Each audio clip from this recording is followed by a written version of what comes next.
Gigisa ko ng sibuyas at bawang. Kasi gagawa ko ng lumpia. Lumpiang Shanghai. Giniling. Ang dami pa lang naman. Parang kukulangin na naman ako ng lumpia wrapper nito.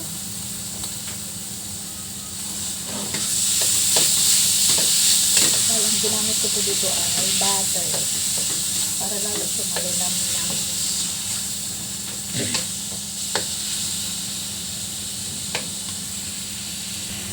Pamienta na durog. Yan. Mas mainam sana yung buo. Kasi lang, ay naku, nagre-reklamo yung mga bata pag nakakakain sila ng buo manghang daw. Pero lagyan na rin natin ng nor pork. And then, mga pampalasa, syempre.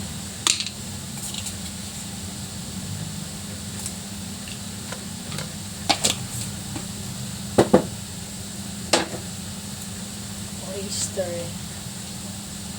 Sarap din yan na oyster.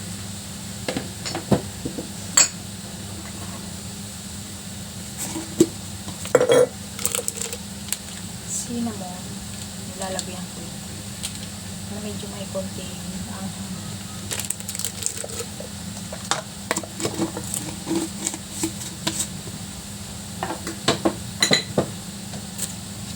haluin para mga kanyang ingredients.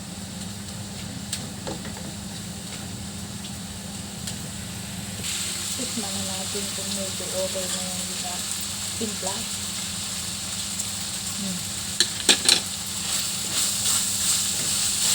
Napalabasin ko lang ng timpla. Kaya ako ilalagay yung mga iba.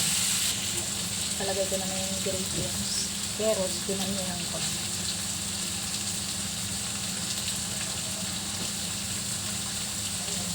Bago pa man kumatapos, malay ng kamay ko. Bell pepper na green and red. And then spring onion. Mas gusto ko yung spring onion kaysa sa sili rin nilalagay. Ayan.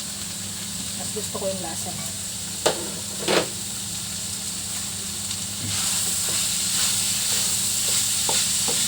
Ang dami.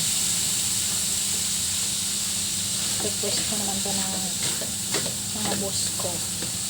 So, ang tagal ko na daw hindi nagluluto na ito. Ayan. Oh, ang dami. Maglalagay ko ng paminta medyo buo. Mas masarap kasi ito eh. Bawala sila dyan.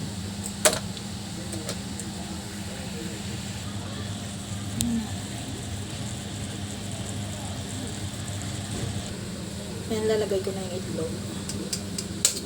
Isa lang okay na yan.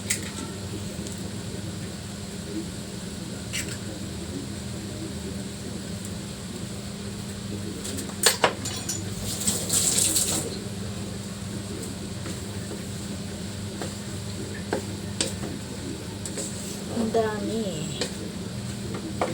Hanggang bukas na naman namin ulam ito. Ilalagay ko na lang sa ref. Para bukas may ulamin pa. Ayan. Mamaya ko na siya babalot sa lumpia wrapper.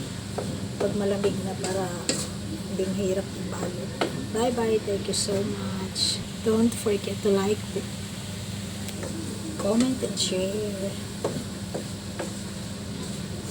Subscribe din po kayo sa aking YouTube channel. Thank you so much guys.